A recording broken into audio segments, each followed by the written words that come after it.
भारत पाकिस्तान पर कब हमला करेगा, अब इसकी तारीख भी आ गई है, इसका समय भी आ गया है और कैसे करेंगे इसके लिए पूरा आदेश भी भारतीय सेना को मिल गया है। और इसका नतीजा रात को 2 बजे देखने के लिए मिल गया, जब पाकिस्तान ने एक इमरजेंसी प्रेस कॉन्फ्रेंस की है अपने देश में। पाकिस्तान के जो सूचना मंत्री हैं, जो अत्ता तरार हैं, उन्होंने बाकायदा एक प्रेस कॉन्फ्रेंस की है और पूरी दुनिया के सामने एक लिहाज से अपने बचाव के लिए, अपनी सुरक्षा के लिए भीख भी मांगी है कि आओ हमें बचा लो। भारत अगले 24 से 36 घंटों के बीच हमला करने के लिए तैयार है। यह बात खुद पाकिस्तान ने प्रेस कॉन्फ्रेंस में कही है। जिस लिहाज से भारत में, जिस लिहाज से प्रधानमंत्री नरेंद्र मोदी, भारतीय तमाम सैनिकें, तमाम सेनाएं, उनके चीफ, एनएसए सभी लगातार तैयारी कर रहे हैं, पाकिस्तान इस तैयारी को देखकर हिल गया है। और अब पाकिस्तान ने बीती रात 2 बजे, जब पूरी दुनिया सो रही थी, जब भारत चैन की नींद सो रहा था,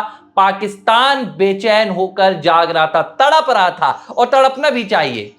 75 सालों से पाकिस्तान ने जिस लिहाज से भारत में कहीं ना कहीं अशांति मचाने की कोशिश की है, जिस लिहाज से भारत की शांति को कहीं ना कहीं तंग करने की कोशिश की है, पाकिस्तान को ऐसा ही तड़पना चाहिए। लेकिन अब भारत ने पूरी तैयारी कर ली है।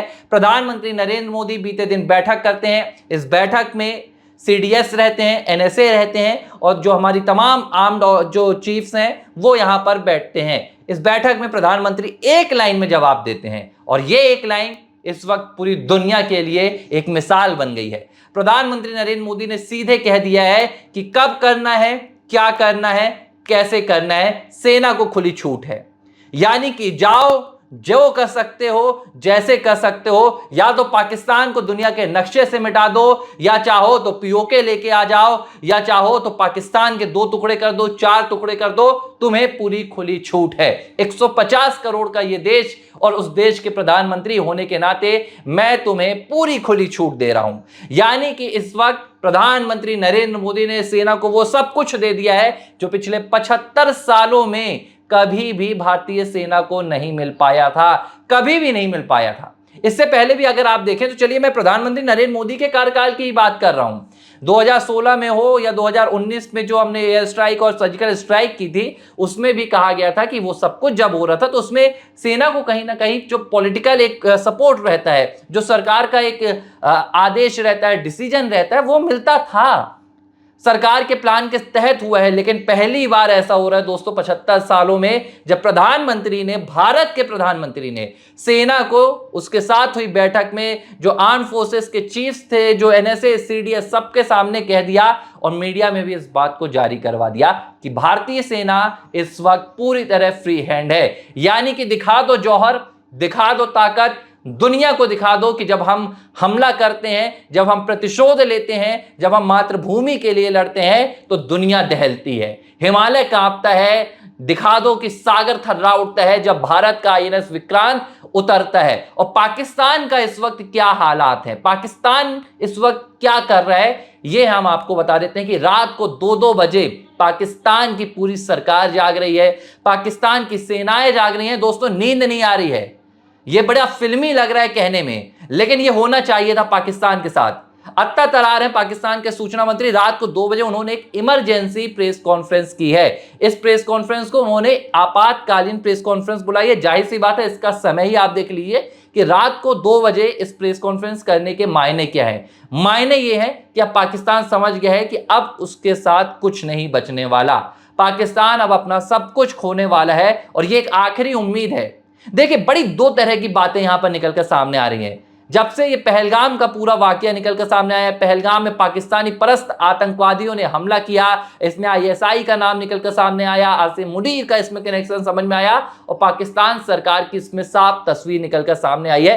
भारत ने करारे जवाब दिए हैं, डिप्लोमेटिक जवाब दिए हैं। और इसके बाद जब हमारी सेनाएं तैयार होने लगी, आप देखिए कि आईएनएस विक्रांत अपनी पोजीशन ले चुका है, जो हमारी केवल नेवी है वो अपनी पूरी तरह से तैयार है, जो हमारी एयरफोर्स है उसने साफ मैसेज दिया है, कहीं भी, कभी भी, कैसे भी। और आज जो भारतीय आर्मी है उसने एक और मैसेज जारी किया जिसमें भारतीय सेना ने अपनी ताकत दिखाई है। और इस ताकत को देखने के बाद तो पाकिस्तान क्या, दुनिया के बड़े बड़े ताकतवर देश भी दहल रहे हैं। और पाकिस्तान अब समझ गया कि अब उसके साथ कुछ होने नहीं वाला है।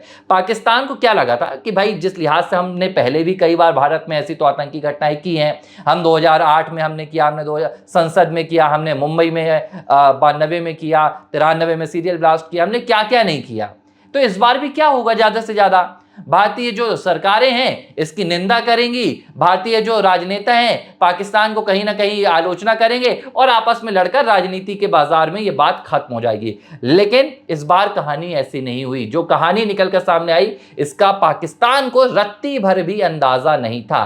और अब ये देखिए कि क्या तस्वीर निकलकर सामने आई। पहले तो भारत ने पाकिस्तान का पानी बंद कर दिया।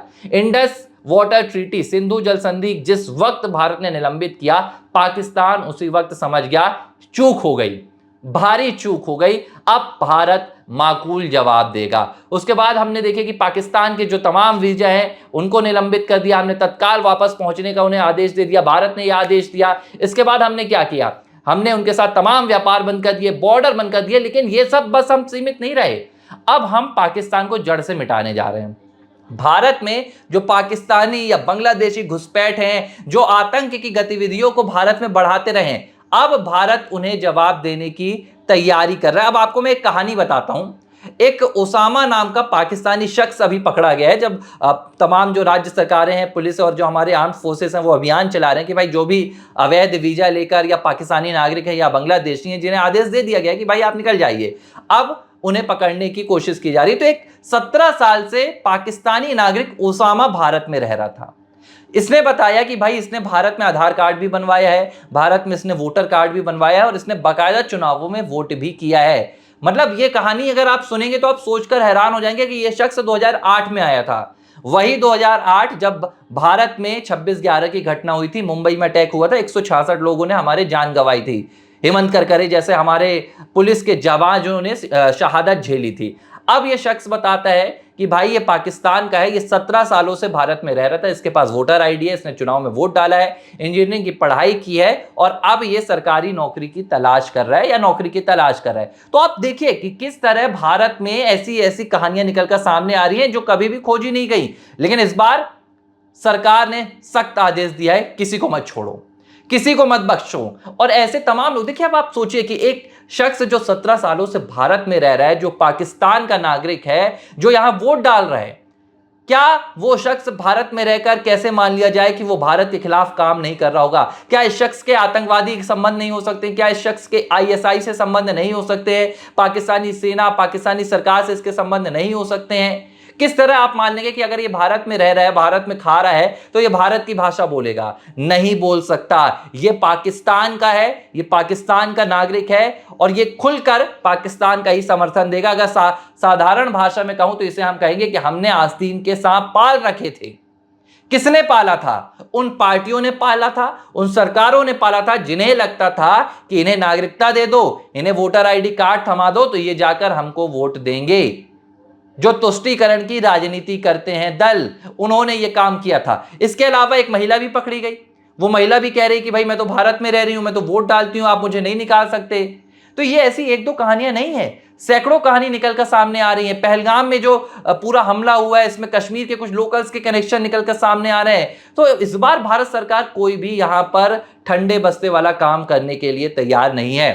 अब कील ठोकी जाएगी, पाकिस्तान के ताबूत में आखिरी कील ठोकी जाएगी। और पीएम मोदी ने साफ कर दिया है, पहलगाम की इस घटना के बाद प्रधानमंत्री नरेंद्र मोदी ने 2 बार सीसीएस की बैठक की है, यानी कैबिनेट सिक्योरिटी बैठक 2 बार हुई है और दोनों बार प्रधानमंत्री नरेंद्र मोदी ने हाहाकार मचा दिया अपने आदेशों से। और अब यह बात भी आप समझ लीजिए कि राष्ट्रीय स्वयंसेवक संघ के मुखिया प्रधानमंत्री आवास पहुंचे थे बीते दिन और 1 घंटे प्रधानमंत्री नरेंद्र मोदी और मोहन भागवत के दरमियान बातचीत भी की है। तो आप समझ लीजिए कि भारत के इतिहास में पहली बार ऐसा हुआ है कि कोई संघ प्रमुख प्रधानमंत्री आवास में जाकर 1 घंटे की बैठक करता है। बहुत बड़ा यहां पर भारतीय सरकार और सेनाओं ने प्लान तैयार किया है। और आप देखिए कि अब पाकिस्तान के साथ क्या हो रहा है। पाकिस्तान की यह बौखलाहट रात को 2 बजे निकलकर आके सामने क्यों आ रही है?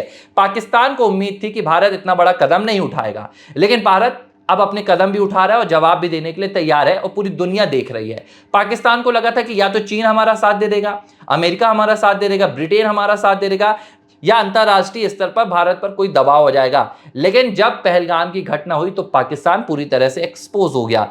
पाकिस्तान को लेकर अमेरिका ने कह दिया कि भारत पाकिस्तान के बीच का मामला है। चीन अब तक सामने नहीं आ रहा है, यानी कि पाकिस्तान को किसी भी मदद से चीन ने इंकार कर दिया है, ब्रिटेन ने कोई साथ नहीं दिया। और एक और बात है जो अब पाकिस्तान के साथ होने वाली है, पाकिस्तान बार बार जो कह रहा है कि भाई अगर भारत हमला करता है तो हम भारत को तगड़ा जवाब देंगे। बोलने में और करने में बहुत बड़ा फर्क होता है शाहबाज साहब, आप ये समझ लीजिए। दुनिया के कई ऐसे देश हैं जो इस वक्त तैयारी कर रहे हैं। ये भारत का कूटनीतिक दबाव है, भारत का राजनीतिक दबाव है, जिसमें कोई भी देश जैसे कि अमेरिका पाकिस्तान पर प्रतिबंध लगाने की तैयारी कर रहा है कि आप आतंकवाद के खिलाफ इस लड़ाई में हमारे जो हथियार हैं, हमारी कोई भी सैन्य शक्ति जो आपको दी गई है, आप उसका इस्तेमाल नहीं कर सकते हैं। वो आपको आतंकवाद के खिलाफ लड़ाई के लिए दी गई थी, यानी कि जो F-16 है अमेरिका का, उसका आप इस्तेमाल नहीं कर सकते हैं। जो फ्रांस ने पाकिस्तान को हथियार दिए उसका इस्तेमाल नहीं कर सकते हैं। जो ब्रिटेन ने दिए हैं, इसे भी लेकर पाकिस्तान ने अगर इन हथियारों का इस्तेमाल भारत के खिलाफ करने की कोशिश भी की तो पाकिस्तान के खिलाफ अमेरिका और ब्रिटेन जैसे देश भी खड़े हो जाएंगे। ये है पाकिस्तान के हालात, और इसकी चीख ही रात को 2 बजे पाकिस्तान की सरकार सुनाई दे रही थी, पाकिस्तान की सरकार से सुनाई दे रही थी। यह पूरी कहानी है। हालांकि भारत सरकार ने अभी कोई भी टाइम, कोई भी जगह या कोई भी प्लान सामने जग जाहिर नहीं किया है, लेकिन पीएम मोदी ने सीधे तौर पर जो सेना है, सेना के हाथों में सब कुछ दे दिया है। अब आप संभालिए, अब आप पीओके लाकर भारत को दे दीजिए या आप पाकिस्तान को 4 टुकड़ों में अलग कर दीजिए। एबीसी हिंदी न्यूज, आज ही जुड़िए हर खबर के साथ।